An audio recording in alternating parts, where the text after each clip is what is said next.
ja tots el coneixem.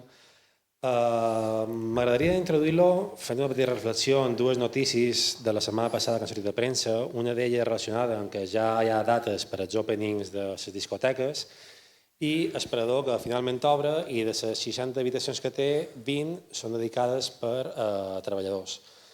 Al final, el que estem veient és que el moviment ja de la temporada ja està començant, ja se poden fer reserves d'esperador, ja hi ha dates per les apertures de les discoteques i sabem que això ja serà el punt de partida de la temporada amb tot el que inclou, que com sempre sabem són assentaments dividits per diferents bandes d'Eivissa, problemes amb lloguers que es disparen, habitacions que es realquilen 3 i 4 voltes i al final és una cosa que ja quasi com la cançó de l'estiu que ja l'esperam, ja sabem que enguany tornarà a passar el mateix. Es pot fer quasi ja una premonició del que vendrà passant, que és el que du passant des dels darrers anys, i al final tot això, i com hem dit moltes voltes, hem de donar una volta i hem d'intentar ja canviar aquesta dinàmica que estem normalitzant i estem donant per normal i per ja l'esperable de cada estiu, cap a alguna que sigui ja més una realitat, una illa per als que viuen aquí tot l'any, per als que vulguin venir aquí a desenvolupar-se tant professionalment com familiarment. I al final, una mica, la intenció d'aquestes ponències que estem fent va encarada en això. Analitzar un problema que tots el sabem, que és la vivenda d'Eivissa, però no el podem analitzar només d'una banda, sinó que l'hem d'analitzar des de diferents punts per realment trobar una solució en això, ja sigui des del sector econòmic, des del sector social, des del sector urbanístic, i d'aquí una mica que ens semblava molt interessant des de la part de la demarcació dels col·legis d'arquitectes, és tenir ponències de gent que no són tècnics, però que han estudiat el tema des de diferents punts de vista, que no sigui simplement construir més i prou, sinó veure per què estem anant en aquesta deriva i què és el que ens està duent. Així que ja directament passo a presentar Jorge Dioni, que breument és autor de llibres com La España de las piscinas, El malestar de las ciudades o Pornocracia, on els dos primers analitza sobretot el tema de les ciutats i ara confiem que ens pugui deleitar amb aquesta xarra i moltes gràcies.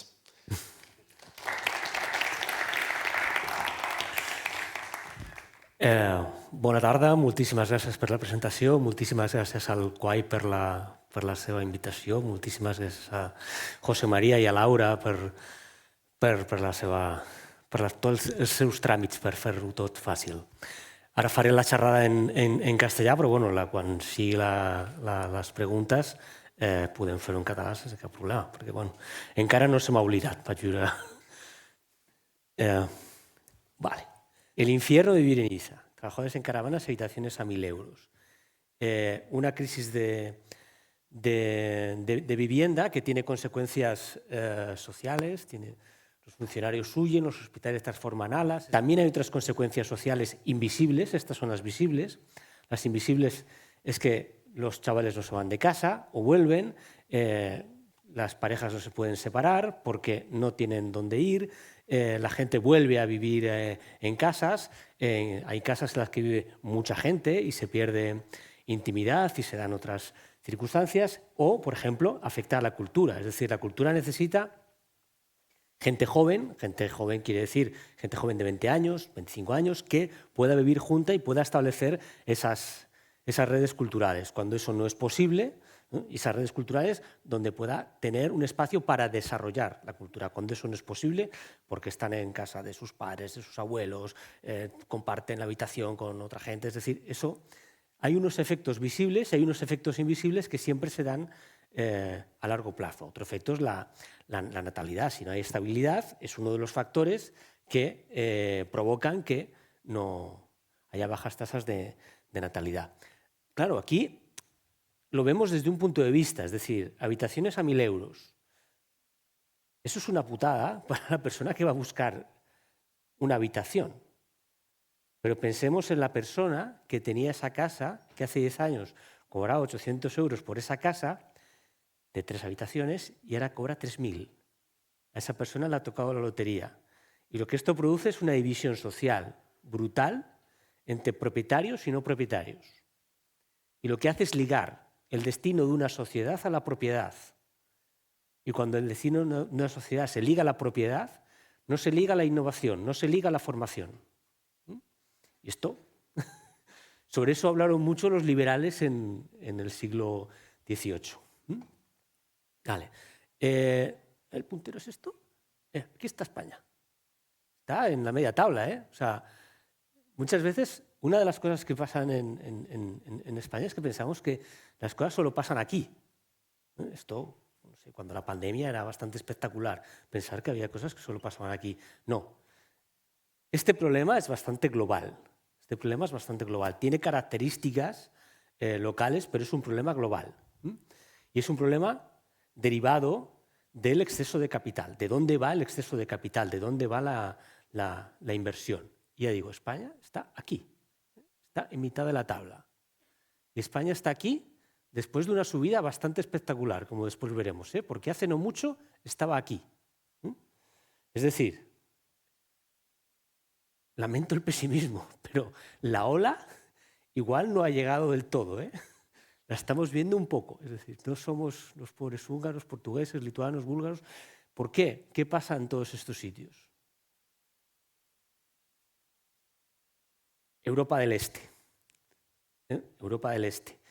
Todo el capital de la Europa ahorradora, esa que nos decían en la crisis de 2008 que había invertido en Goldman Sachs y en Lehman Brothers y en esos productos complejos y tal, bueno, pues ya los estafaron una vez. Después de eso, decidieron invertir en cosas sólidas, como veremos. Entre otras cosas, no quiero hacer la broma, pero en el espacio vital alemán, es decir, Centro Europa. Vale. La crisis de vivienda, yo la idea que quiero con la que salgan de aquí es que es una cuestión que no tiene un origen y por tanto no tiene una solución. Es decir, hay unas circunstancias, unas cuestiones globales, unas cuestiones locales, circunstancias históricas, circunstancias coyunturales, pero es un afluente de cosas. Es decir, se dan una serie de circunstancias que están todas ahora y eso provoca que tengamos este problema. Pero no hay una única circunstancia, con lo cual no hay una única solución. Yo creo que la persona que diga esta es la solución porque este es el problema, no está acercándose bien a esta cuestión. La persona que diga el problema son los turistas, no disparemos al turista, prohibamos a Airbnb, acabemos con los cruceros. Bien, eso es una parte, pero no es toda. La persona que diga esto se soluciona construyendo más, ¿no? 3 millones de viviendas. No, pues, ¿y por qué no 5? ¿Y por qué no 10? ¿No? Construyamos todo, ¿no? Que no quede ni un árbol. Bueno, ¿para qué? Si la vivienda, si la ciudad es una empresa, ¿para qué vas a sacar más acciones si las acciones las pueden comprar los que ya son accionistas? Es decir, no te va a solucionar nada. Es decir, lo que tienes que cambiar es todos estos factores y eso es bastante complicado, ya digo. Hay un cambio de uso del espacio urbano hacia la ciudad del movimiento, que siempre necesita espacio vacío para que la gente que viene, tendencias en la economía financiera, que es la inversión en cosas tangibles, nuevos usos sociales, que es el movimiento constante, aprovechar la vida, y factores históricos, que son los que vamos a comenzar. Y son todos estos actores: fondos de inversión, capital privado internacional, migrantes vinculados al capital, capital privado local, pequeña inversión local, nómadas digitales o analógicos, turistas, migrantes vinculados al trabajo. Es decir, está Blackstone, pero está Rosalía. Es decir, está las personas, la familia que tenía una empresa y la cerró en la última crisis. Eso sale en un libro fantástico que se llama Gente de Orden, de Cristian Segura. Y dice, bueno, la empresa se cerró, queda el suelo y queda el capital que lo podemos invertir en inmobiliario. Yo siempre digo que si alguien quiere ver una colección de grandes tenedores, que se mire los últimos 20 años de la Liga de Fútbol. Porque están ahí, es decir, históricamente el deporte siempre ha estado vinculado, es decir, había un entrenador, Luis Aragonés, que siempre decía, cuando se acabe la pelota, ladrillo, ladrillo, ladrillo. Pues, efectivamente, ladrillo, ladrillo, ladrillo. La cuestión es que toda la gente que tiene 2 duros suele ir al ladrillo, suele ir al ladrillo. Actores de series. El peor lugar, vale. Este es el decreto ley del plan de estabilización. del año 59. Este plan de estabilización había dos patas, la inversión extranjera y el turismo. Y la migración. Es decir, si se van 3 millones de españoles fuera y vienen 6 millones de turistas, la balanza de pagos mejorará. Bueno, funcionó. Ya digo, la inversión extranjera con salarios competitivos, que quiere decir salarios más bajos. Este señor es José Luis Arrese, primer ministro de Vivienda, del año 57 al 60. En 3 años marcó la política de vivienda de España, yo diría que prácticamente hasta hoy.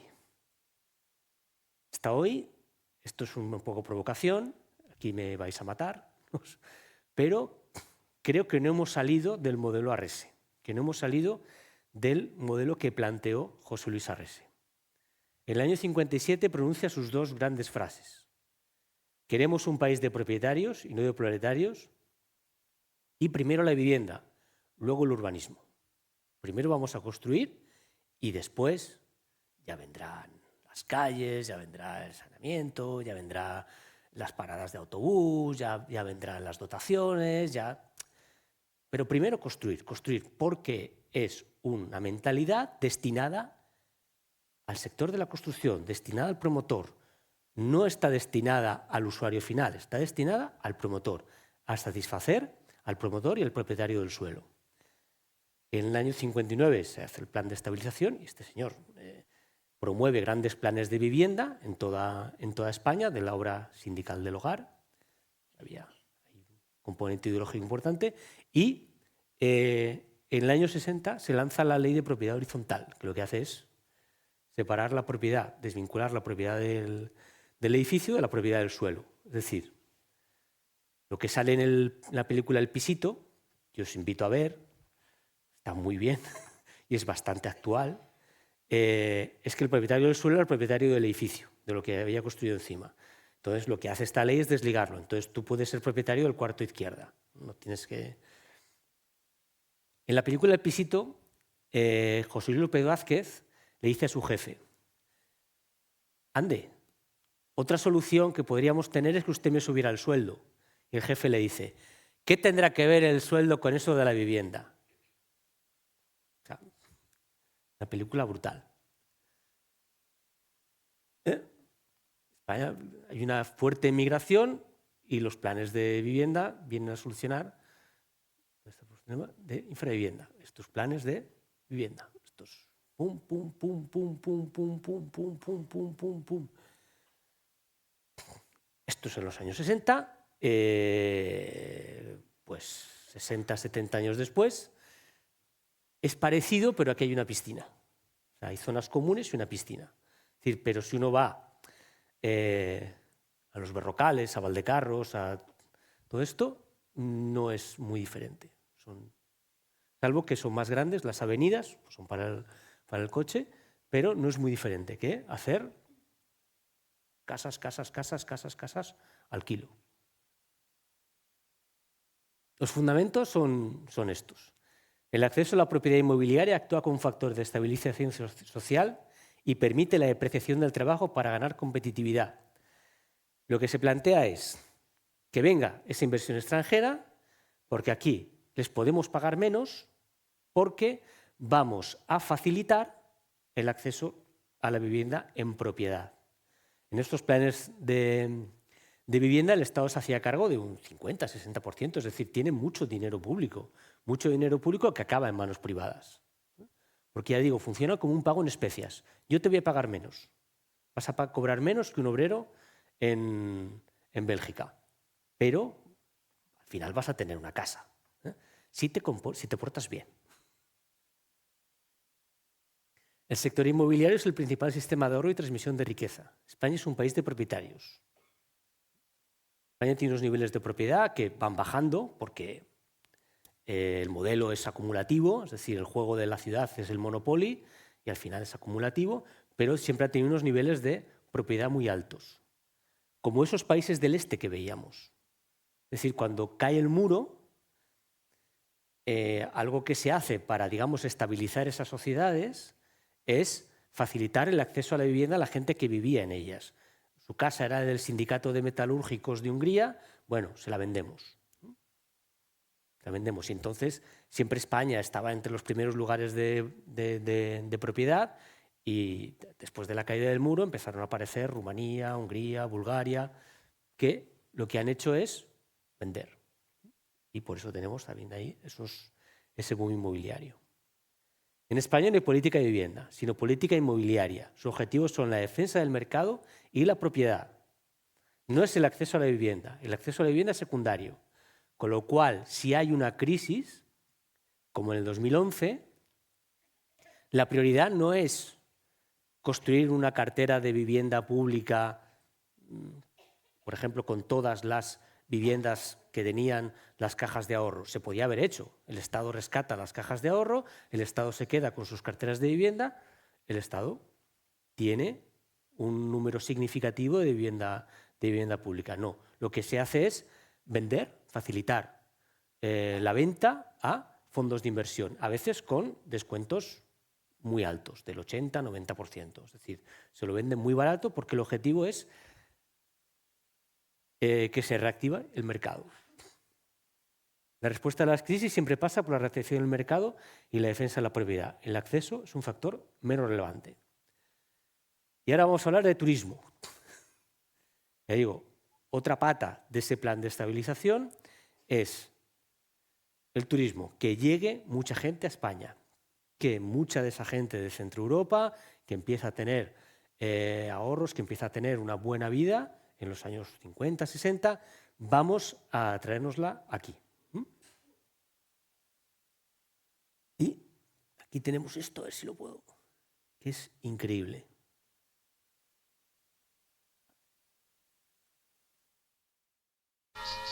Eso es lo que hay que hacer aquí. ¿Qué era antes la Costa del Sol? Nada. ¿Y la Costa Verde? ¿Y la Costa Blanca?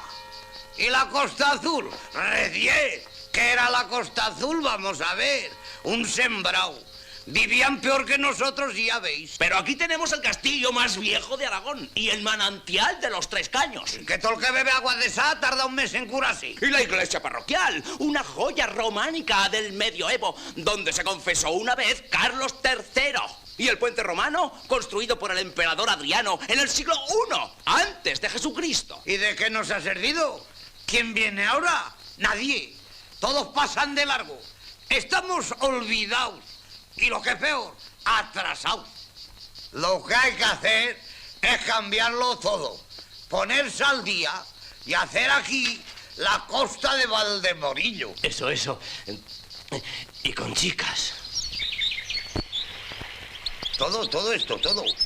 Pero, señor alcalde, es que una costa es una costa. ¿Y qué? Pues se hace. ¿Pero cómo traemos el mar? ¿No han puesto una playa en Madrid? ¿No es lo mismo? ¿Usted se cree que porque tiene el bachillerato nos va a avasallar a todos? Bueno, escriba y calle. Fijaos, Fonda Casa Pepe. Hay derecho a que en este pueblo no tengamos más que esta fonda. Pero es un edificio del siglo XVII. Se nota. Por eso no se atreve nadie a dormir ahí dentro. Porque el mejor día se cae. No. Hombre. Aquí lo que hay que poner es un buen parador. Eso. Un buen... Y con chicas. Y esta vergüenza. Nuestros malacatones y nuestros hijos, que son los mejores de la región, vendiéndose a precio de saldo. Nada, hay que poner el supermercado. Y el que quiera malacatones, al supermercado. Eso. Y en el supermercado chicas. ¿Sí? Oye, que tú todo lo ves con chicas. Sí. Ay, qué mozo. Bueno. A ver, con un lenguaje más cultivado, pero este proyecto que tiene Paco Martínez Soria está en casi todos los ayuntamientos de España. Es la valoración y monetización del patrimonio para crear puntos de interés y puntos de atracción turística, que es lo que propone Paco Martínez Soria. ¿Por qué lo dice? para modernizarnos. Todo el mundo pasa de largo. En nuestro mundo del movimiento, lo importante es atraer a la gente. La sensación de que todo pasa de largo es bastante más terrible que esto se llena. Yo que soy de Zamora, que soy de una provincia en la que todo el mundo pasa de largo, queremos que venga gente. Y ya digo, yo suelo ir me he movido por España y en sitios como Málaga, que podemos tener la sensación de que hay un gran problema. Sí, hay un gran problema. Pero yo que tuve que ir a Málaga durante muchos años porque trabajé en la Liga de Baloncesto y entonces iba a los partidos allí, de la Málaga de hace 20 años a la Málaga de ahora hay un subidón de autoestima muy importante, porque ahora todo el mundo quiere venir a Málaga. Y esto para cualquier persona y es nuestro modelo. El modelo del movimiento es un modelo que tiene que atrapar a las personas, a las inversiones, todo lo que se mueve, hay que intentar atraparlo. Propone hacer un parador. Dice, bueno, hay que hacer la costa de Valdemorillo. Bueno, es que no es tan alocado hoy en día. Es decir, hay un proyecto de gigantesca playa en Guadalajara, a Lovera. O sea, que no se acaba de hacer, pero bueno, la costa de Valdemorillo pues, podría funcionar perfectamente. Este señor propone un parador. Propone un parador. Un parador al que los habitantes del pueblo no podrán ir, seguramente. Cuando se haga el parador ya no podrá dormir nadie porque no lo podrá pagar. Probablemente esos melocotones, cuando se haga el supermercado y esos melocotones entren en la dinámica de movimiento, ya no se comerán allí, se comerán en Stuttgart. Pueblos donde vivía poca gente, es decir, donde en Benidorm vivía poca gente, y con un urbanismo muy vertical, es decir, grandes edificios. Inspirado, esto lo hablábamos en la comida seguramente, en las colonias de vacaciones de tanto la Alemania nazi como la Italia fascista. Siempre que uno rasca un poco en los grandes polos turísticos españoles, Costa del Sol, Canarias, la Costa Blanca en Alicante, tal, Costa Dorada, incluso aquí, siempre salen alemanes. Siempre salen alemanes. Bueno, tenían el saber hacer, ¿no? El know-how que se dice. Habían hecho las colonias del trabajo, las colonias a la alegría por el trabajo, creo que se llamaban. Fuerza por el trabajo. Eso ya tenían ese saber hacer. Pero ya digo, se hacen en lugares donde no vive nadie, o vive muy poca gente. La cuestión posterior será cuando queramos trasladar esto a las ciudades, es decir, cuando las ciudades apuesten por el movimiento y quieran meter Benidorm en Valencia. Tú puedes hacer Torremolinos, Marbella, bien. El problema viene cuando coges Torremolinos y lo quieres meter en Málaga. Ese es el problema, porque en Málaga ya vive gente. Entonces, eso es lo que va a crear tensiones. Claro, digo que aquí es el peor lugar, el peor momento, porque si España es un sitio que ha apostado muy fuerte por el turismo, claro, concretamente Sesilles más. ¿Por qué? Es la foto, es que es la foto. Bueno, tiramos para adelante. Porque esto es como un poco el Golfo Pérsico, es decir, los grandes nombres del turismo mundial son de aquí. Entonces, es muy complicado desligarse. Es muy complicado. Es decir, si esto ya afecta incluso cuando, podemos ver después, cuando Barcelona, digamos, apuesta por convertirse en una ciudad de servicios y por industrias de valor añadido, sanidad, educación, no sé qué, no le sale bien porque está en el Mediterráneo. Entonces, aquí no te va a salir bien porque el turismo empuja tanto que te lo va a comer. Vale. Y esto es lo que pasa cuando el polo turístico llega a tu casa. Esta es la residencia de los dioses, de Asteris. Es un cómic de los años 70. Pero es que lo explica tan bien. Es decir, en el momento en el que César decide construir este polo turístico al lado de la aldea, cargándose todo el parque natural, como se hace ahora también. Claro, lo que dice es, vamos a conseguir que se convierta en un suburbium. Utiliza esa palabra. Dice, cuando lleguemos se darán cuenta de que están atrasados.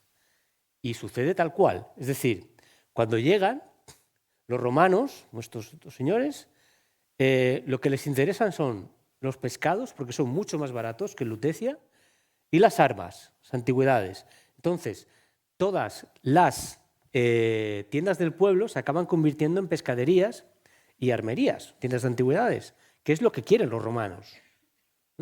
Y los romanos pueden pagar más. Entonces, llega un momento en que hay un problema muy serio porque Panoramix no puede hacer la pócima porque no puede comprar pescado.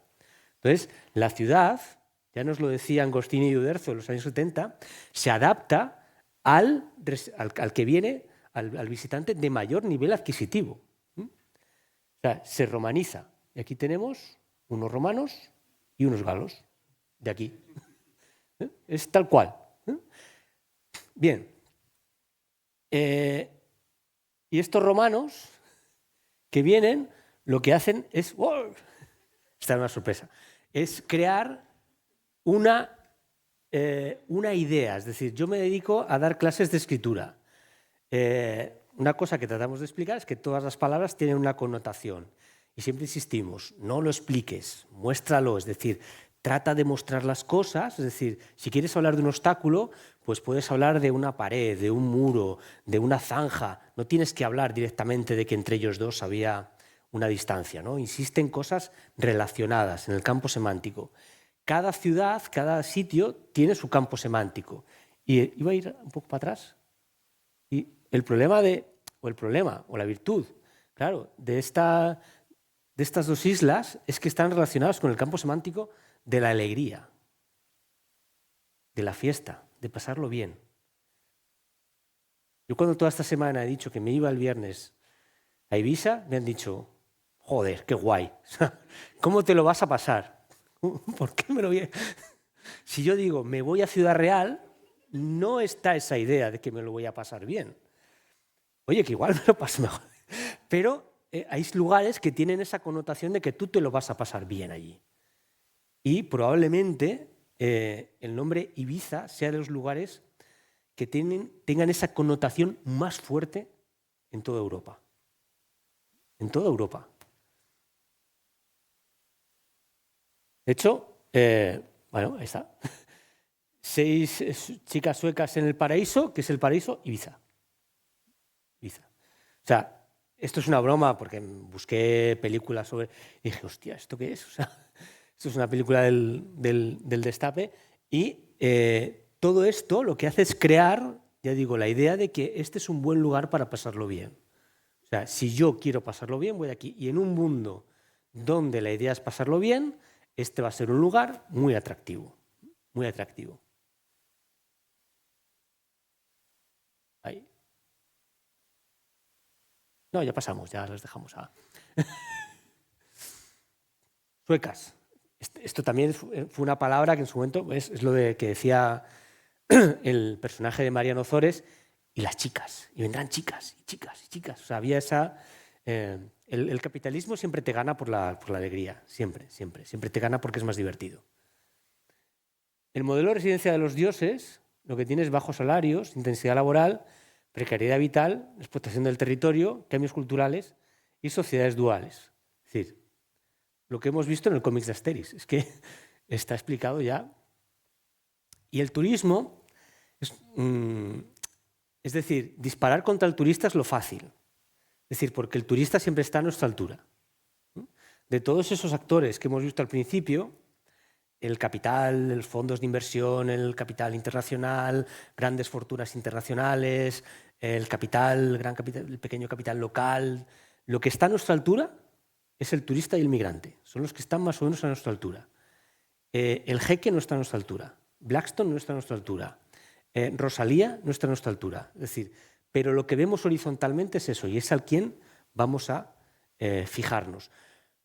¿Es parte del problema o de los factores que hay? Sí, pero no es todo el problema. La cuestión del turismo es la dosis. Es la dosis. ¿Es un sector interesante? Sí. ¿Es un sector que se lo acaba comiendo todo? También. También. Y cuando se lo come todo, provoca los problemas que hemos visto, es decir, provoca una economía muy dependiente de eso, con bajos salarios, intensidad laboral, etcétera, etcétera. Aquí tenemos un caso que es Vietnam y Tailandia. Vietnam ha dado como un sorpaso a Tailandia gracias a no apostar a lo bestia por el turismo. Tailandia apostó a lo bestia por el turismo. Y Vietnam, después de la guerra, pues ha conseguido una economía más potente diversificando. Es decir, no es que en Vietnam no haya turismo, bien, pero el turismo no lo es todo. Es decir, la cuestión, esa es la cuestión, no lo es todo. Cuando tú apuestas todo a ese sector, creas ese tipo de sociedad y además creas una dependencia que en un momento dado te puede fallar. Yo estuve, por cuestiones que no vienen al caso, en Egipto hace 10 años, en el Cairo. No había turistas. La situación era bastante dramática, bastante dramática. Es decir, porque un sitio acostumbrado a que lleguen millones de personas, cuando no llegan, joder, bueno, después lo vimos con el COVID. Y vamos con los factores coyunturales, el peor momento. Sí. Las ciudades del movimiento, voy a ir un poco rápido. Esto es Pittsburgh, una ciudad industrial, una ciudad que produce cosas. Gente produce cosas y las mueve. Y esta es la ciudad de esta película, Flashdance, donde vive una persona, Alex, que es operaria de una siderurgia, tiene un horario, tiene un jefe y produce cosas. Una siderurgia que quizás estaba dirigida por John Carnegie, un empresario de la ética protestante del trabajo, de no llamar la atención, de estar siempre pendiente de los libros de contabilidad, de conocer el nombre de los empleados, de regalarles un reloj cuando se jubilaban, todas estas cosas. Una ética austera, ¿no? Este señor era muy rico, pero no lo aparentaba, no lo sacaba fuera. Muy destinado siempre a la filantropía, a que las cosas lleven su nombre, pero, ya digo, es una actitud austera, una actitud hacia adentro. Y es la producción. En 7 años se piden 35 millones de puestos de trabajo. Deslocalizaciones, cierres, reducciones de personal, es decir, no es la primavera venido, nadie sabe cómo ha sido. Tratados de libre comercio, las industrias se van o bien a Oriente o bien, sobre todo, a México y a Centroamérica. Esta es la cuestión. Ahí es donde la gente que trabaja empezó a perder la partida, cuando dejó de hacer cosas. El personaje de Alex quiere abandonar la siderurgia y ser bailarina. Y Mefistófeles se lo concede. Serás bailarina. Y tenemos el mundo de la sociedad del rendimiento. Es decir, ¿no quieres horario? 24 horas. ¿No quieres jefe? Serás tu jefe. ¿No quieres hacer productos? Serás tú el producto. Y este es el mundo que tenemos. Un mundo destinado al entretenimiento, un mundo donde trabajamos 24 horas y el ocio se confunde con el trabajo. El tipo de empresario cambia, porque ya no es un empresario que haga cosas. Un empresario que muchas veces la materia prima es el propio dinero. Y es un empresario que ya es agresivo, es un empresario que se lo pasa bien. Es decir, esta película, que es Wall Street, es una película que se entendió mal. Quería ser una denuncia de cómo el sistema financiero estaba destruyendo la industria estadounidense.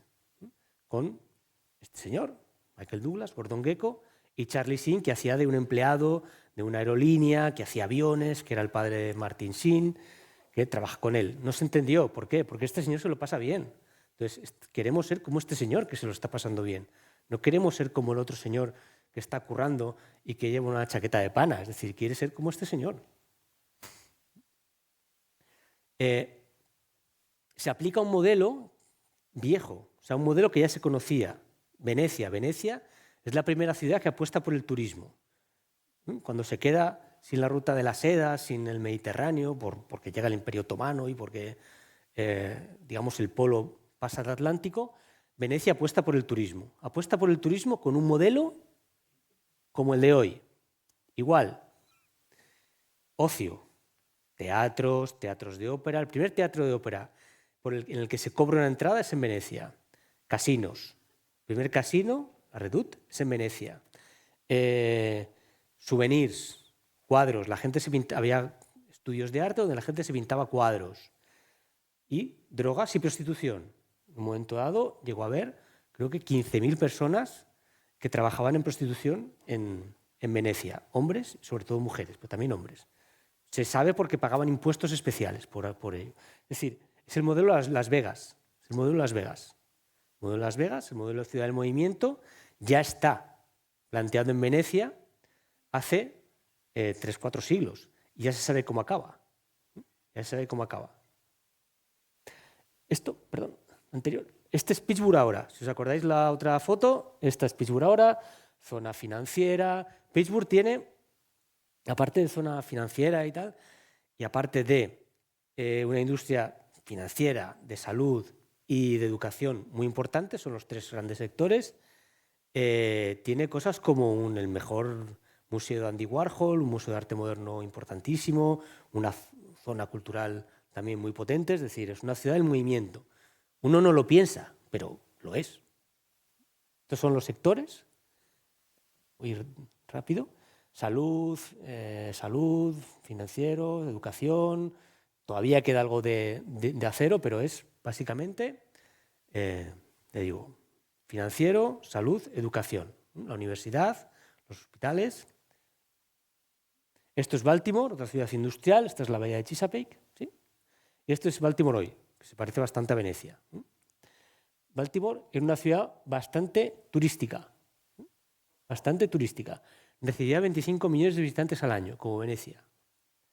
Perdió casi la mitad de su población urbana desde los años 50, un montón se fueron en los 90, pero el precio medio de la vivienda se triplicó en la primera década del siglo. O sea, la idea de hay menos gente, la vivienda bajará o no, porque esos 25 millones de personas en algún sitio tienen que quedarse.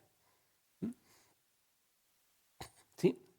En Baltimore estudia un año Pascual Maragall, invitado por Vicens Navarro. Y dice, este modelo de cambiar una ciudad industrial a una ciudad de servicios destinada a el turismo, pero también la sanidad, la educación, los congresos, etcétera, etcétera, es el que yo me quiero llevar a Barcelona. Y lo mismo que Baltimore aprovechó el Bicentenario, Barcelona aprovechó los Juegos Olímpicos. Y como en Mr. Marshall, le dijo hola al mundo y lo cambió. Es decir, el Frente Marítimo de Barcelona está como el Frente Marítimo de Baltimore, con un acuario, un gran cine, museos, un casino, etcétera, etcétera. Es decir, se busca ese modelo de ciudad que tenga un poquito de movimiento, y también sectores de valor añadido. El problema de Barcelona es que el turismo se lo come todo. En realidad, este modelo de ciudad del movimiento se extiende. Es decir, esto es para las ciudades industriales. Esto es Bilbao, donde estaba los Altos Hornos o Euskalduna, no me acuerdo. Ahora está el Guggenheim. Este modelo de ciudad lo que hace es, conecto con lo anterior, es venderte una experiencia. Esto es Vicky Cristina Barcelona, es una operación fantástica.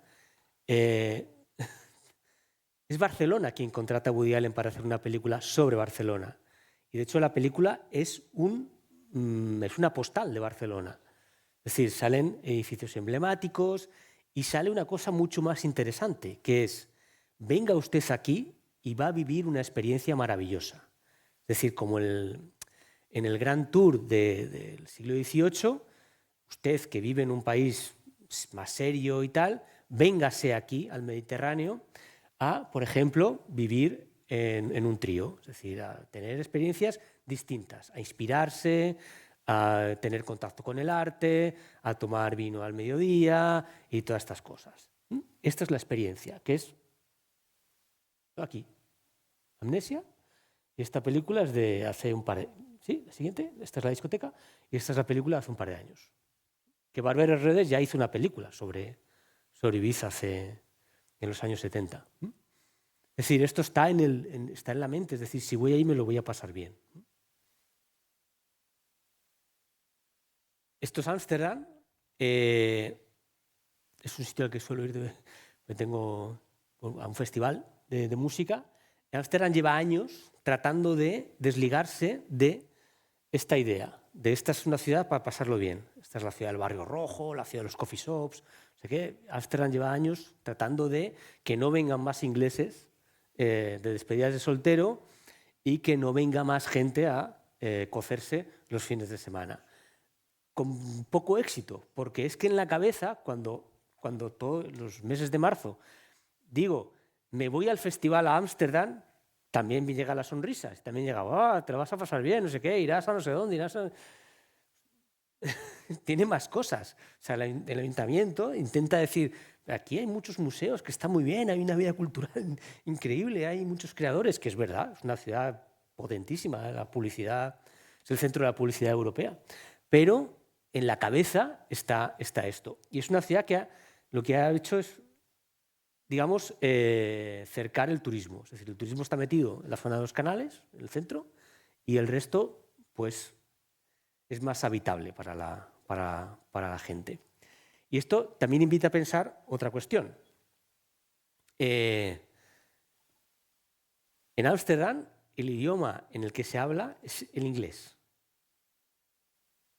En Ámsterdam tú puedes hablar en inglés, puedes hacer tu vida en inglés.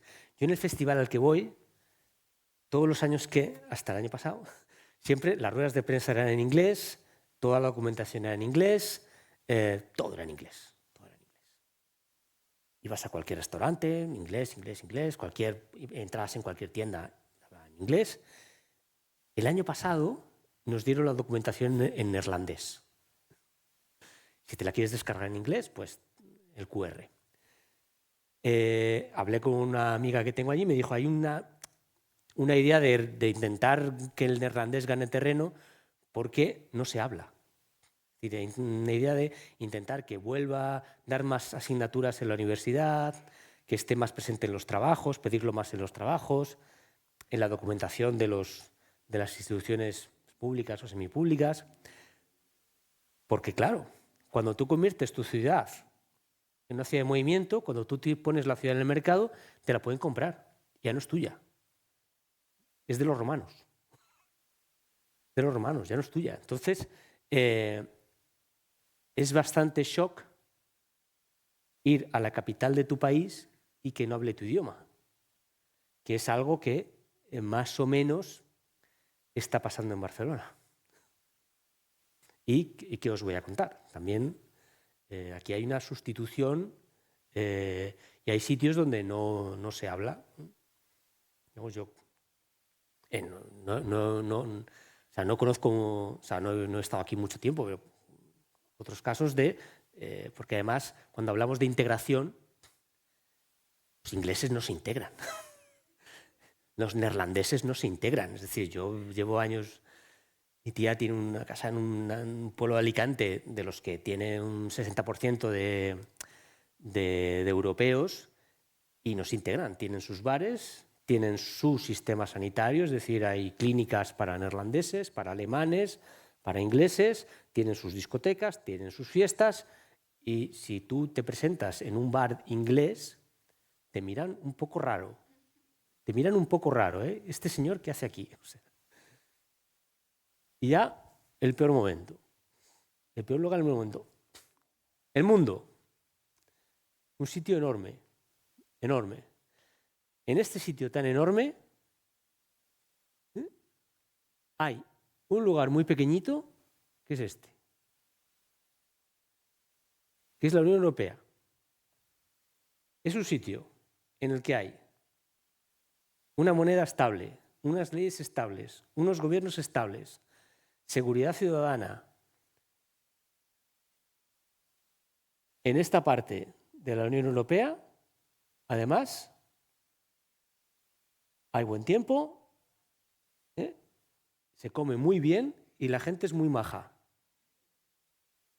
es el mejor lugar del mundo para vivir. Del mundo. Del mundo. Tal cual. Es decir, en estos sitios no te van a devaluar la moneda de un día para otro, no te van a dar un golpe de Estado, no te van a balear por la calle, que eso es algo que ahora ya en toda América, salvo Canadá, te puede pasar. Y insisto, encima hay buen tiempo, se come bien y la gente es majísima. Es que no se puede pedir nada más. Entonces, por eso digo, pasamos en un momento en el que ese señor ha dado un paso más, ese señor empresario, ese señor capitalista, ese señor con dinero ha dado un paso más y ya le da un poco igual todo, es decir, Berlusconi es un señor que le da igual todo, es decir, un señor que monta orgías en su villa y dice, sí, ¿qué pasa? ¿No? Entonces, hay un ansia de disfrutar, ¿no? Y hay un ansia de mostrar, hoy lo hablamos en la comida, de mostrar que a uno le va bien y mostrarlo incluso obscenamente y mostrarlo con coches y con casas y con yates y el yate más grande. Es decir, John Carnegie ha sido sustituido por el señor de Amazon que se alquila Venecia para casarse. No es un señor que cene una tortilla de un huevo. No. Yo tengo una teoría de que todo esto es cuestión de dos cosas. O sea, hay dos cosas que han cambiado a la élite. Es cambiar a Max Weber por la cocaína y la Viagra. Pasar de la ética protestante a la ética de las pastillas. O sea, eso es lo que cambia y permite a gente de 60 años, pues bueno, la vida es corta, a por ello. Tenemos la crisis de 2008, toda esa energía festiva acaba en una quiebra brutal, que lo que hace es pasar de la inversión especulativa a la inversión en commodities, inversión en cosas tangibles, cosas reales, cosas, materias primas, suelo urbano inmobiliario, suelo rural, alimentación, ojo aquí, alimentación, agua, me puede faltar también, energía, educación, sanidad e independencia, farmacéuticas también, comunicaciones e infraestructuras y defensa. Y aquí podría estar oro. Está pegando durísimo el oro, o sea, pero durísimo. Esto es real. Esto es real. Lo que se vendía antes de 2008 no era real. Esto es real.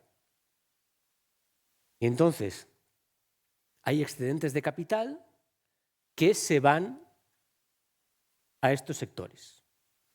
Y este es uno muy goloso, porque es muy directo. Los planes de rescate, se pone mucho dinero en circulación, muchísimo dinero en circulación. O sea, ahora hay una línea de pensamiento que defiende que hay que defender la abundancia. Ya estamos en la abundancia. Lo que no estamos es en el reparto de la abundancia. Pero en la abundancia estamos. Es decir, desde 2008 no se ha puesto más dinero en circulación nunca. Pero no se ha repartido.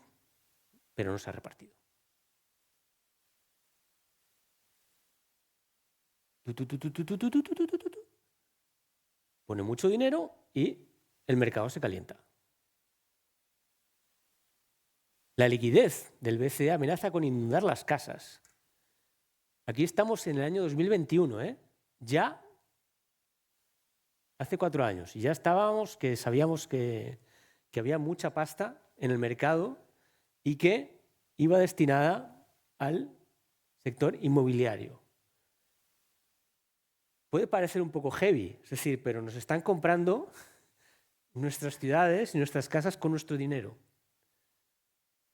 Porque elegimos un sistema en el que los bancos centrales le dan dinero a otra gente.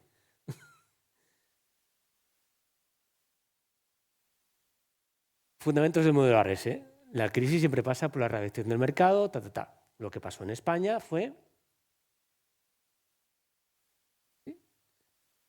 que todas las carteras de las cajas de ahorros acabaron en Lonestar, Cerberus, Actrice Navari, es decir, y algunas, como la de Bankia, con unos descuentos notables. Cuando digo descuentos notables es compraron por un 10% del valor o por un 15% del valor. Con todo esto, de todas las cajas de ahorros, se podía haber hecho una gran cartera de vivienda social en ese momento. No se hizo.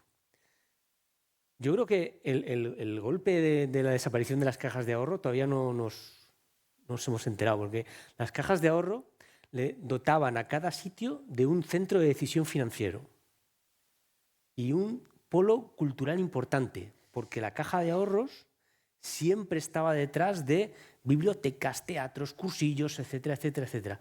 Eso ha desaparecido y ha dejado un hueco muy importante, aparte, ya digo, el psicológico, de que he perdido el polo financiero que había en mi ciudad o en mi provincia. Es decir, yo podía ir a hablar de pasta con ese señor que estaba en Valencia, en Palma, en donde fuera, y hostia, hablaba de tú a tú. Ahora me tengo que ir a hablar con el Santander, BBVA y la Caixa, que son los tres que hay. O sea, creo que ya estoy dando una chapa brutal, voy a ir acabando. Año 2021, España está aquí. Está a la cola, está a la cola. Había mucho margen. Y se aprovecha ese margen. Había mucho margen porque veníamos de nuestra propia crisis. Pero digo, en el año 2021 estábamos a la cola de todo esto. Sí, aquí ya vamos deprisa. Y digo, viene la COVID y crea un efecto de Camerón. Es decir, saldremos mejores, no sé qué, nos iremos al campo. No, las pandemias muchas veces lo que provocan son ganas de vivir. He tenido ahí, la he esquivado, hostia, voy a aprovechar el tiempo que me queda. Hay un vídeo muy divertido de un señor, se llama Ramón, al que entrevistan en un programa en el barrio de Pitis.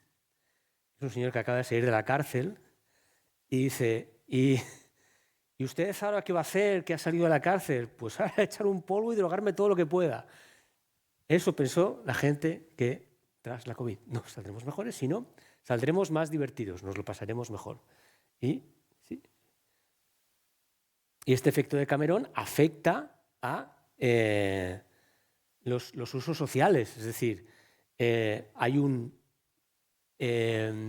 desarrollo del teletrabajo en toda Europa y entonces esto provoca que en muchos lugares de Europa haya gente que se plantee esto que estoy haciendo en Copenhague, en Ámsterdam o en Oslo, ¿por qué no me voy a hacerlo a Ibiza?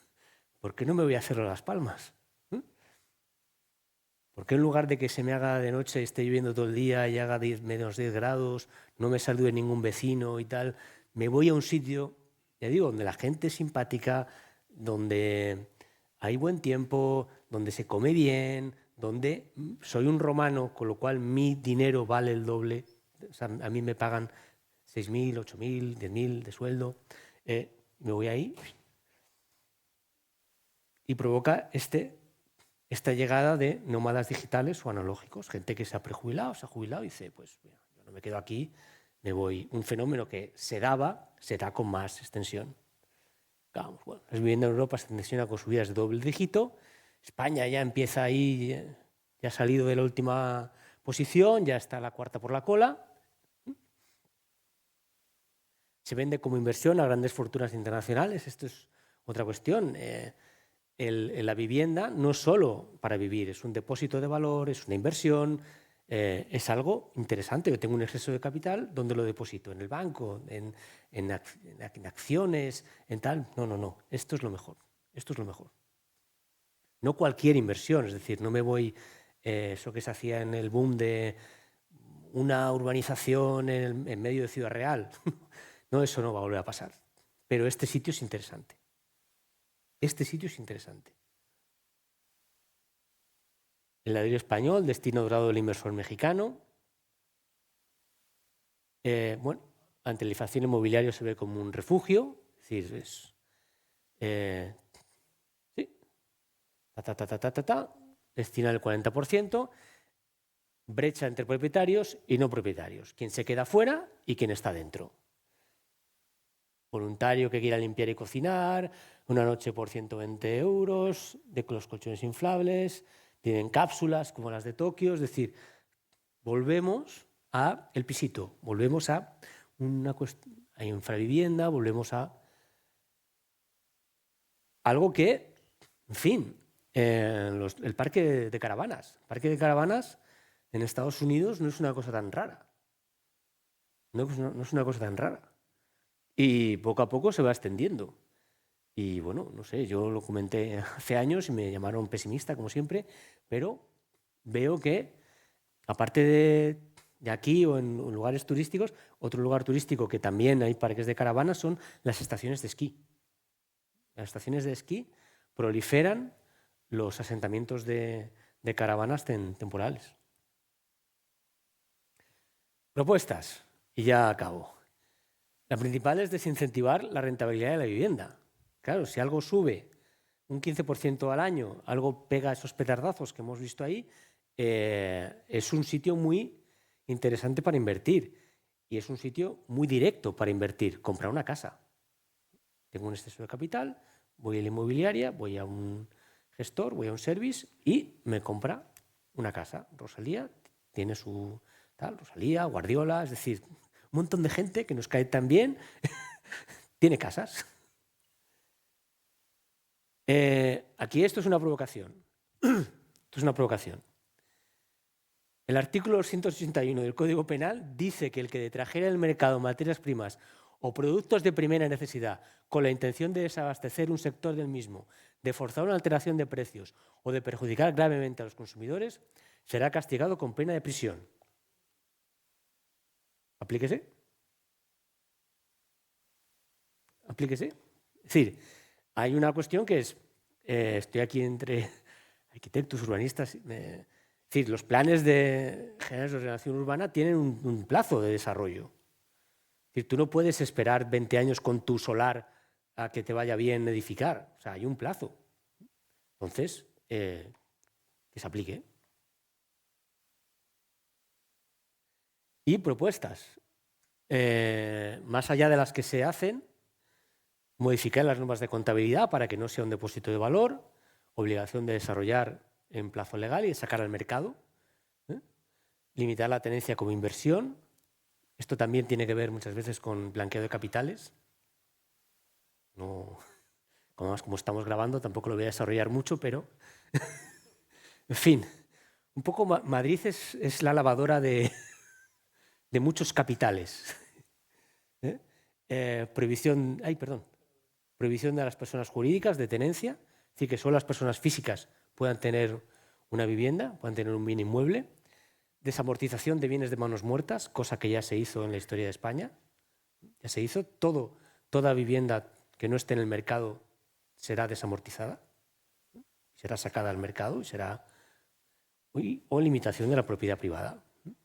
Son algunas propuestas un poco locas de alguien que aterrizó en este campo y se lo ha pasado muy bien y ha disfrutado mucho y ha aprendido muchísimo, muchísimo, pero que soy desde fuera, lo miro desde fuera. Todo esto, claro, no se puede hacer de hoy para mañana, porque cualquier propuesta significa romperle la hucha a toda la gente que está dentro del sector propietario.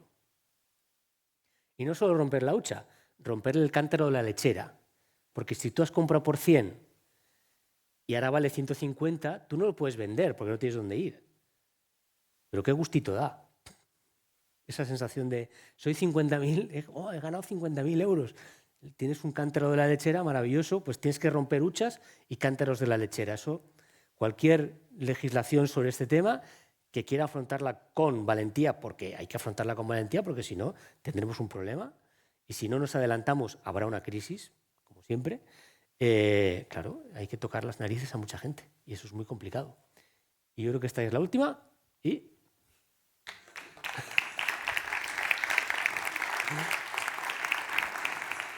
Muchas gracias. Como en el teatro... bueno, no sé si hay preguntas, no sé si hay preguntas. A la vostra disposició.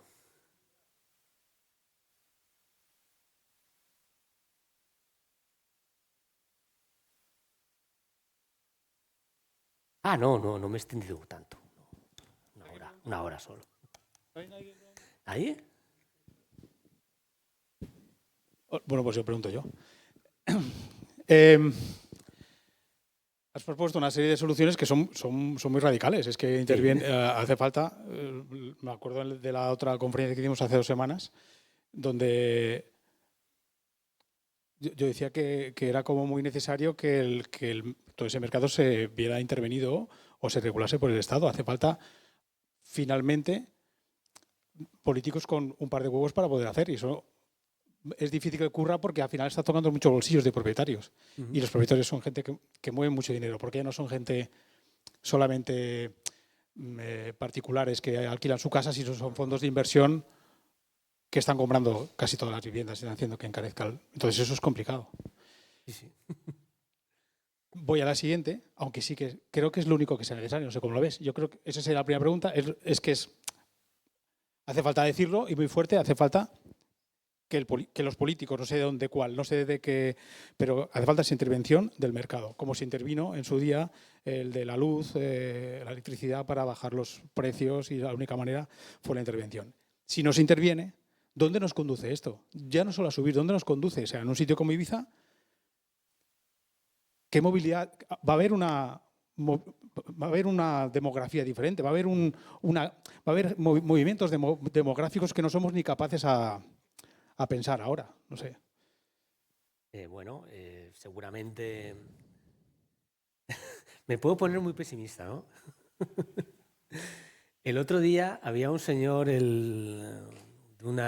creo que era de Palantir, que es una empresa muy siniestra, que hablaba en Davos de una reubicación del mercado de trabajo. La reubicación del mercado de trabajo, que probablemente este señor tiene en la cabeza, o lo que probablemente se referirá, es los Bridgerton. Si tenemos en la cabeza los Bridgerton, están los Bridgerton arriba, pasándoselo bien, son rentistas, y debajo hay como 50 personas trabajando para ellos. Servicio doméstico, ejércitos privados y harenes. Es decir, si seguimos en ese nivel de acumulación, tendremos, la clase media desaparecerá y volverá a ser siervos. Así que heavy este tío. Después hay una cuestión que es muy así. Es decir, un país entregado al rentismo, y esto uno puede ir a los pensadores liberales, Locke, Adam Smith, o se me ha ido un señor de apellido compuesto ahora mismo, que de hecho Adam Smith tiene un concepto que es la eutanasia del rentista. Es más radical que yo. Adam Smith. Eutanasia al rentista, porque el rentista es un señor que no produce nada y que está limitando la riqueza de la nación y está haciendo que ese capital no vaya a la industria y al comercio, que son lo que produce la riqueza de las naciones. Hay que acabar con el rentista u obligarle a que destine su capital a la industria y el comercio, en lugar de a viajar por el mundo. Pero claro, el rentista disfruta de una legitimidad social muy notable, muy notable. Vuelve a no ser un problema. Durante años era, ¿y usted qué hace? No, yo no hago nada. No, ¿cómo puede ser? La ética del trabajo estaba presente en la gente para que fuera a currar y a dejarse los cuernos currando, pero también en una cierta élite empresarial que decía, y eso es no aparentar demasiado, estar pendiente de los negocios, la contabilidad. No, eso ha desaparecido. O sea, ha desaparecido. Pero hay lugares que sean un poco un oasis de este tipo de economía. Es decir, una persona de aquí, antes de verse, va a ocasionar que la gente de aquí, que ya está ocurriendo, que se vaya a otros lugares, pero ahí va a encontrar ese oasis o se va a convertir en eso también. Porque la crisis es global en todo el mundo. No. O sea, la cuestión es, claro, es que, insisto, esto es una isla y una isla que no tiene montañas. O sea, yo digo, en Gran Canaria tienen la suerte de que se pueden meter en la montaña, pero aquí no. Entonces, claro, irse. Sí. Yo, claro,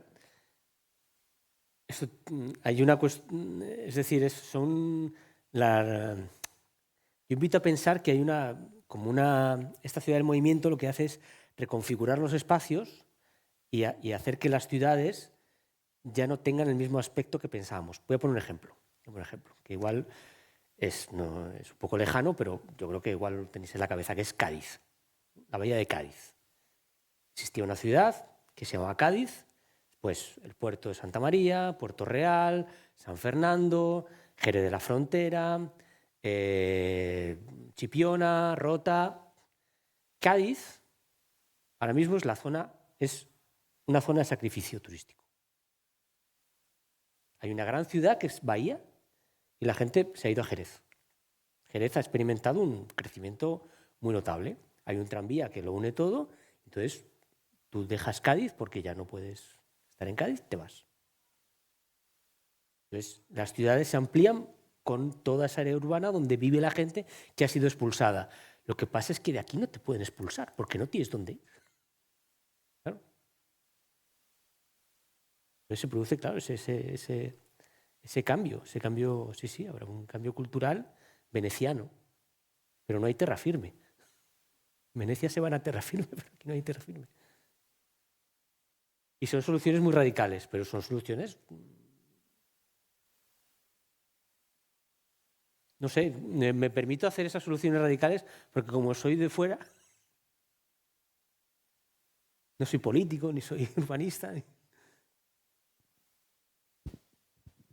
A mí es que me ha gustado mucho uno de los conceptos que has sacado cuando estaba hablando de que nosotros solemos disparar al tema de los turistas, porque es lo que tenemos un poco a nuestro nivel, ¿no? Uh-huh. Pues me gustaría si pudiéramos también aplicar ese mismo concepto para las soluciones, porque, claro, si hablamos de soluciones que tienen que tomar otros, porque a lo mejor hablamos todo el rato de que no, la solución la tienen que dar los políticos, no, la solución la tiene que dar el Estado. Bueno, a lo mejor es que también podría haber otro tipo de soluciones que estuvieran más en manos de nosotros y que a lo mejor no estamos pensando en ellas. Porque es lo que comentabas también, ¿no? Es fácil disparar al turista porque lo tenemos al mismo nivel. Por eso, si a lo mejor buscamos soluciones que estén a nuestro mismo nivel, podemos aplicarlas de forma pormenorizada, ¿no? ¿O sería más complicado? Claro, pero el Estado se crea para representarnos a todos y que no tengamos que tomar esas soluciones individuales. Digamos, se crea para... La visión pesimista de Hobbes es para no pelearnos, o sea, para darnos un marco. A veces, cuando es... Y bueno, ¿y qué va a pasar? Y bueno, en su momento, cuando hubo un modelo parecido, pero vinculado al suelo rural, lo que hubo fueron rebeliones campesinas. Pero, por ejemplo, aquí ha funcionado muy bien el modelo de pequeña rebelión campesina, quiero decir. Porque sí que estaban las ciudades y tal, pero aquí la zona rural se colonizó muchísimo. Toda Baleares prácticamente tiene muchísima vivienda en suelo rústico y ha funcionado bastante bien. Uh-huh. Entonces, a lo mejor, ya que este es como una zona donde, como has comentado, es como un foco y mucha gente pone atención en Baleares, pues a lo mejor es un buen sitio para para practicar con otro modelo donde a lo mejor la solución no sea tan superior y a lo mejor podemos estudiar alguna que se pueda empezar a aplicar poco a poco. Sí, estas son un poco... No, quiero decir, claro, el problema de la vivienda, como has dicho al principio, no es uno, son cientos. es muy global, entonces... Son ellos lo único que pueden tomar este tipo de medidas porque obligan a los demás. Porque las que nosotros pensemos, es que de nosotros, y me estoy incluyendo, de la gente, de la sociedad, no vamos a crear una solución de decir, no, yo tengo una vivienda, ahora acabo de heredar no sé qué, la voy a poner, le voy a sacar el rendimiento mínimo para que haya mucha gente que pueda ver. No, le vas a sacar el máximo rendimiento que puedas, tú, yo y el que sea. Es lo primero que va a pensar. Y eso es lo jodido, que todo el mundo hablamos del problema de la vivienda, pero si tengo 3 casas las alquilo a 3.000 euros. ¿Me explico lo que quiero decir con eso? Y el único que lo puede limitar, yo lo puedo pensar, pero que lo pensemos todos de forma colectiva, ojo, por eso digo que es el Estado el que, de alguna forma, debería o tendría que poder...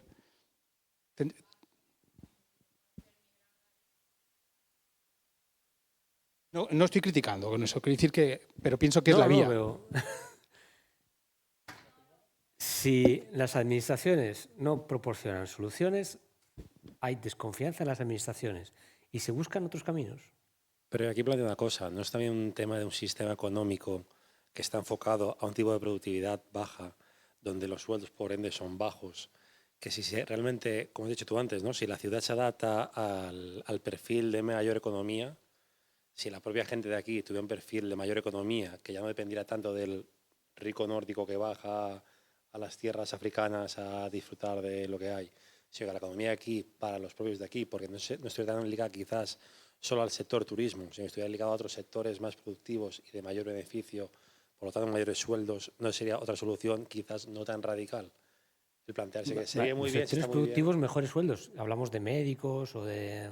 Industria, tecnología, cualquier tipo de sector que se produzca un bien que se pueda vender. Volví un poco a lo que decías tú antes, ¿no? O sea, esa productividad que existe en las ciudades que desapareció para dar la entrada a un turismo, que es un turismo que realmente se está intentando cambiar el modelo turístico. Sí, pero la productividad está desligada de los salarios, ¿eh? O sea, pero puede estar ligada a la productividad de los salarios. O sea, si a mayor productividad puede haber mayores salarios. Pero cuando entras en sectores que son poco productivos. No, o sea...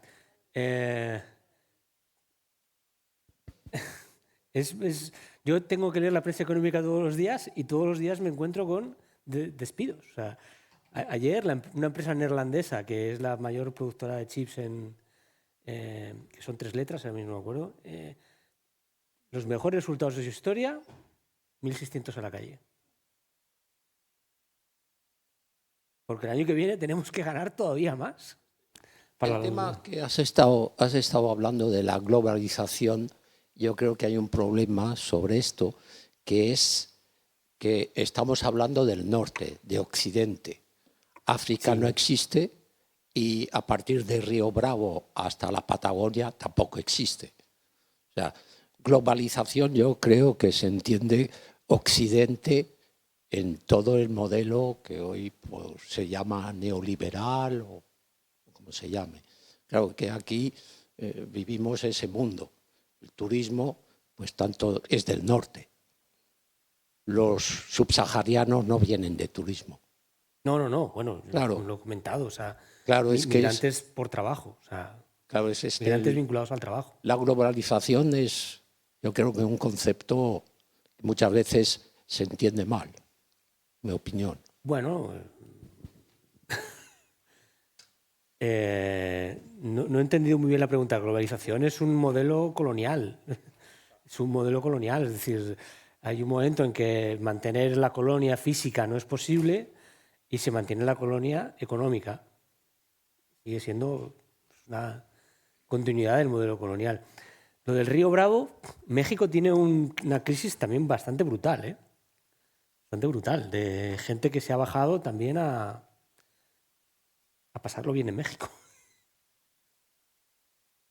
En vez de estar en Seattle lloviendo todo el día, pues me voy a Colonia Condesa y ahí me pillo una casita y a trabajar. Y Argentina también tenía No estoy muy enterado ahora mismo, pero sí que tenía también un problema de vivienda muy grande, que era, el trabajador paga en pesos y el que viene paga en dólares. Entonces, había un problema también gordo. Claro, de otros sitios no.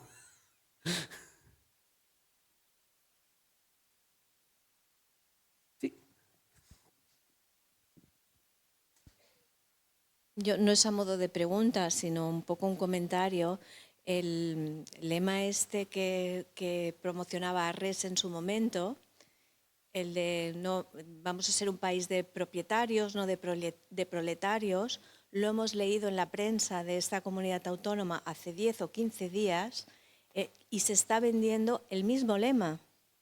Creo que no acababa con lo de proletarios, porque igual el tema está un poco... No, esa palabra ya no se el puede concepto usar. está un poco pasado de moda, pero sí que empezaba con la frase vamos a crear una comunidad autónoma de propietarios, y no sé cómo acababa, y no de no sé qué, pero en todo caso a mí me creó un cierto desasosiego, porque además me evocaba, me recordaba la frase de Arrese. Entonces, yo no acababa de concebir cómo es que a estas alturas todavía se nos está, con el problema de vivienda que tenemos en esta comunidad autónoma, se nos está intentando vender este lema, con la de problemas que nos ha provocado históricamente. Simplemente Bueno. lo digo a modo de comentario para que sepas un poco dónde estamos situados nosotros ahora. Bueno, Y lo estaba es un buen intentando lema, buscar Arrese lo era estaba un- intentando buscar en internet para decirte exactamente cómo venía la noticia, pero a mí me creó un cierto desasosiego, la verdad. Arrese era un tío bastante increíble, o sea, es una persona que una carrera, es uno de los, de hecho se adaptó, después era al principio muy radical, después se logró evitar la represalia que hubo contra los falangistas, después fue de los grandes ideólogos y tal. Y claro, es que la vinculación a la propiedad en un país tan inestable políticamente, digo lo de Ámsterdam, mi amiga vive en Ámsterdam desde hace años en una vivienda social del ayuntamiento, a 15 minutos de la estación central de Ámsterdam, es decir, vive de cine, en el norte, la parte norte. Paga 600 euros por una casa de 3 habitaciones en Ámsterdam, del ayuntamiento. Pero ella sabe que probablemente, aunque cambie el ayuntamiento, ella seguirá viviendo en su casa. Y de hecho creo que el contrato es que si a ella le pasa algo, sus hijas se quedan con la casa. Es decir, pero en cambio en España no tenemos esa seguridad, ni siquiera con la vivienda pública. Es decir, mañana te venden a un fondo y te echan de casa, vamos, ni con la vivienda pública ni con las hermanas franciscanas, que también te pueden echar de casa de hoy para mañana. Entonces, la propiedad es, bueno, de aquí no me echa nadie. O sea, yo entiendo que es normal. Y también para una mentalidad, de hecho, es una mentalidad que viene del siglo XIX, de una república de pequeños propietarios. Una república de pequeños propietarios es una república que no optará por la revolución, claro, que no optará por soluciones desmedidas. Claro, la cuestión es, ¿queremos un país de propietarios y no de proletarios? Porque había proletarios. Claro, es decir, ¿por qué en Viena o en otros sitios hay ese nivel de... Bueno, pues porque en el año 45 había 50 divisiones del Ejército Rojo en la mitad de Europa. Y el Partido Comunista o sindicatos tenían millones de personas en toda Europa. Es decir, la cosa podía ir así o así. Entonces había que facilitar la vida a la gente. En el momento en que deja de haber un modelo económico alternativo, no tienes que ofrecerles nada. Yo también esto, y ya acabo, que soy un chapas de cuidado, entiendo, ahora mismo hay una idea que nace de un periodista estadounidense, que es abundancia. Publicó un libro llamado Abundancia, que la idea es hay que crear abundancia. Bien, hay que construir más, hay que hacer más cosas, hay que acabar con la burocracia y para producir más. Tiene que ver, claro, las comunidades de propietarios en Estados Unidos son súper restrictivas, súper restrictivas. Entiendo que ahí puede tener algún sentido. Cuando esta idea ha aterrizado en Europa, hay difusores de esa idea, yo no lo acabo de entender muy bien. Hay que hacer 3 millones de viviendas, muy bien. ¿Dónde? Yo no, si ya están planificadas. Ya están planificadas. Si hay 250.000 viviendas planificadas en el sureste de Madrid, 250.000. Creo que son 300.000 en toda la comunidad. 300.000 viviendas. Yo tengo 50 años, aunque me cuide y no coma carnes rojas, yo no lo veré acabado eso. No lo veré acabado. O sea, la construcción no es una cosa de chup, chup, chup, chup, chup. Hay diversos tipos de inversores, no todos los fondos son el logo de Wall Street. Es decir, hay fondos conservadores que lo que quieren es colaborar con las administraciones para tener una cierta rentabilidad garantizada durante un tiempo. Ya está, no buscan dar un pelotazo. Bueno, pues colaborar con ese tipo de fondos. En definitiva, es desincentivar que que si Rosalía gana mucha pasta, que diga para aquí. Jo volia preguntar sobre el futur del pessimisme i volia preguntar específicament sobre tot aquest excedent de capital que se'n va a la inversió immobiliària, en cas de regular-se esperançadament la inversió immobiliària, on es pot fer una suposició d'on acabaria tot aquest excedent de capital? No se sap. O sigui, als Estats Units sí que va haver-hi un desviament cap a la IA, la inversió en IA. Molt gran, molt fort, un desviament de capital cap a la IA molt fort que, bueno, tinc una amiga que està seguint aquest tema i cada dia em diu que això petarà, això petarà. Perquè s'han posat molts calés i no hi haurà un retorn. On anirà? És que jo convido a pensar que a l'habitatge tenim un problema, però amb el sòl rústic, l'alimentació i l'aigua tindrem un problema més important. Més important. On pot anar? Jo crec que... Això és una paranoia mia, però jo crec que el món va deixar la idea de progrés quan es va abandonar la carrera espacial. Des que es va abandonar la carrera espacial no hi ha cap avanç tecnològic. Tots els avanços tecnològics d'aquest segle estan ja apuntats a la carrera espacial. O sigui, bueno, tornem a la carrera espacial, tornem a fer coses, tornem a... Però clar, són coses que no tenen un retorn immediat. Clar.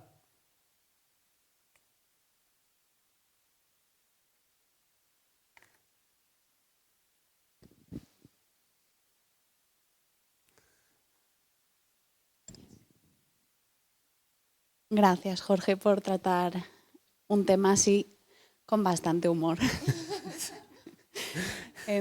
Tenía una pregunta, bueno, Ay, qué bien, así te veo. No sé si una pregunta exactamente, pero sí. Siento que el tema, casi cualquier político puede estar de acuerdo, creo, en que ahora mismo hay que preservar vivienda para residentes. Es algo que puede afirmar cualquier postura política, ¿no? Entonces, pero si hablas con políticos, cada uno tiene su perspectiva de cómo. Y supongo que la pregunta es, ¿cómo crees que se podrían juntar? Es un tema tan politizado, ¿cómo crees que se podría conseguir que dejemos de lado la política para realmente centrarnos en soluciones para preservar vivienda para residentes? ¿O crees que es algo idealista que no se puede plantear? Yo te agradezco tus gracias, porque... Me explico. Porque, de hecho, recuerdo un sitio en San Sebastián, de hecho, hubo una persona que se levantó un poco indignada diciendo: estás ahí diciendo que todo va fatal y encima te estás riendo. Digo, bueno, ¿qué quiere que haga? O sea, O sea, puedo salir aquí, no sé, como Edipo y sacarme los ojos, pero no va a arreglar nada. Sí, sí, lo intento contar un poco divertido, es una chapa de 1 hora. Yo soy profe. Sé que cuando uno da una chapa de 1 hora, la gente se aburre bastante. Es que la política lo es todo. Claro, no se puede dejar la política de lado. De hecho, dejar la política de lado es una actitud política. Es decir, hay unos bienes y hay un reparto de esos bienes. Hay distribución de esos bienes. ¿Cómo los repartimos? ¿Qué preservamos? ¿Qué es lo importante? ¿Mi derecho a hacer lo que quiera con mi propiedad? ¿O hay unas leyes comunes que nos deben obligar a todos? Hoy hablábamos en la comida un paisano que decía, no, tal, yo quiero cortar esos árboles y quiero poner 2 plantas más y no sé qué, no sé cuál. Y es que no se puede hacer. ¿Cómo que no se puede hacer? Yo he pagado. No se puede hacer. Claro, hay un bien común que es que podamos vivir. Es decir, pero esto es una cuestión de mirar un poco más adelante. Es decir, si al final los lugares se vacían, los lugares dejan además en algunos sitios dejarán de ser interesantes. Seguramente este no. Pero otros sitios sí dejarán de ser interesantes.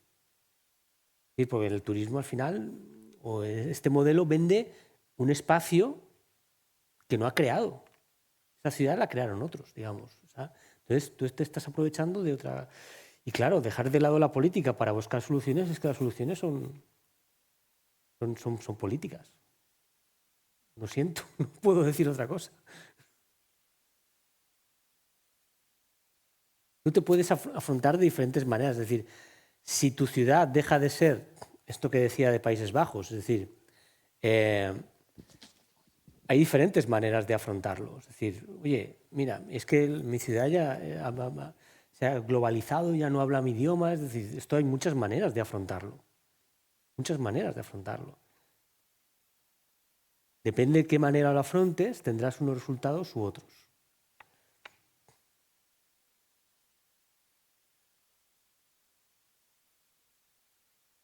Sí.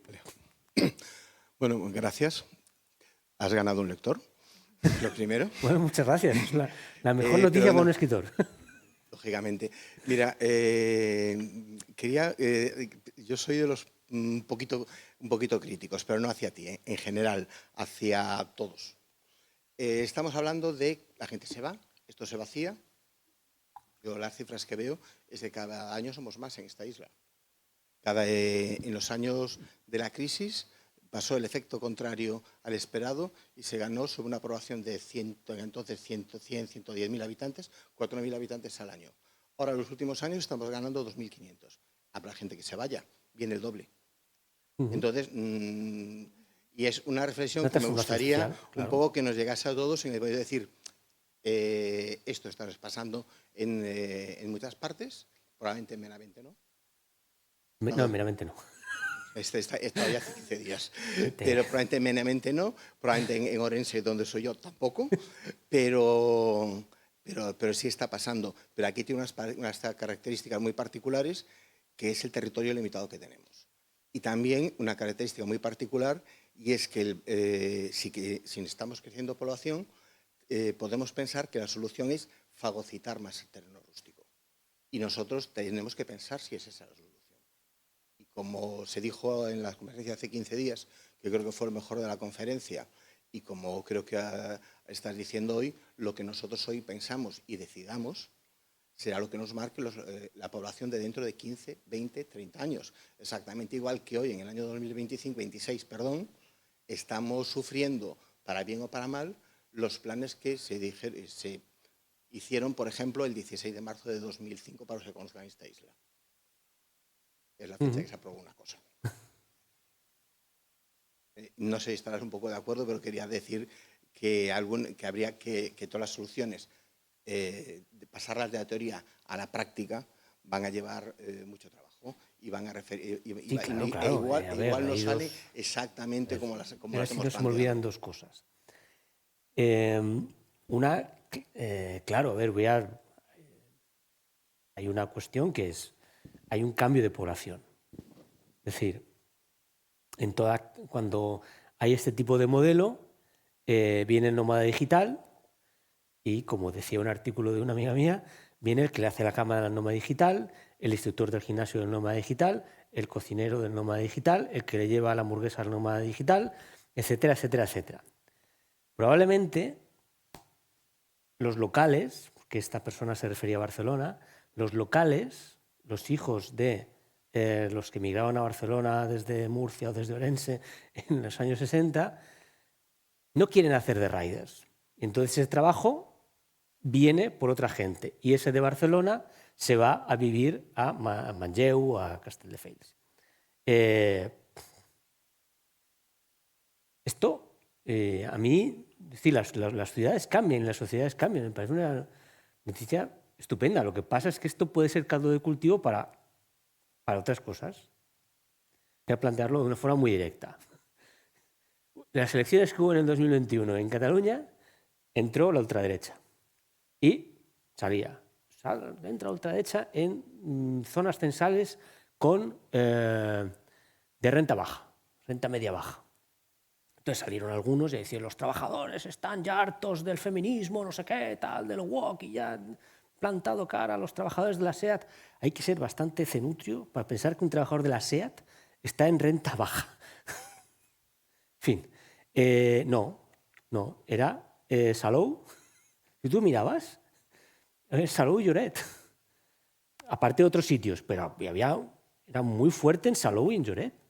O sea, en zonas turísticas en las que tienen el problema de la COVID, de un año sin que venga gente, y encima tiene una composición social muy diversa. Y entonces llega alguien y te dice, tu problema es ese. Y entonces dices, es verdad, mi problema es ese. La carnicería halal, eso es mi problema. Ya está. Entonces, ¡pum! Aquello, claro. Y después es muy complicado. También me ha contado una historia así. Todos los ayuntamientos que intentaron hacer algún tipo de legislación de este tipo se encontraron con una maquinaria de denuncias y judicial espectacular. Espectacular. Yo conozco a gente en esos ayuntamientos y recuerdo una persona del Ayuntamiento de Barcelona que me dijo, no hay ninguno que hayamos salido bien. Ninguno. Este se murió, este se fue a Berlín y ya no quiere saber nada, esa otra se divorció, esa otra se fue a no sé dónde y tampoco quiere saber nada, aquel se fue al campo y se metió en una secta, no sé qué. O sea, nadie quiere saber nada porque te mete Akbar o alguien te mete una querella y tú te la llevas a casa, porque es una querella para ti. O sea, las querellas por las peatonalizaciones y tal, al final son querellas que el concejal se lleva a casa y hostia, yo era pues a veces un arquitecto, no sé qué, tenía un estudio, y bueno, Iciar González. Y de repente te plantan aquello y no duermes durante semanas y semanas y semanas. ¿No? Claro, y hemos acabado todos fatal. Yo del café no sé qué, el otro... Bueno, todo el mundo ha acabado mal. Es muy complicado luchar contra eso. Y encima perdieron.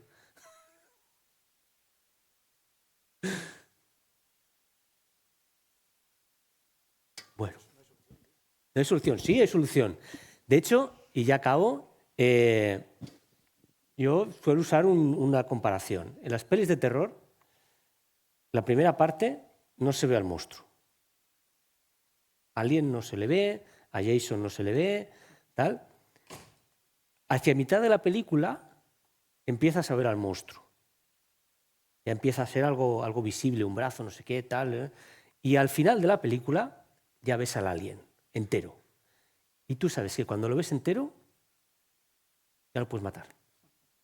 Entonces, el primer paso para afrontar algo es hablar de ello, verlo, que se esté hablando de esa cuestión. Es decir, ¿qué es el problema? Este es el problema. Ya está, no sé.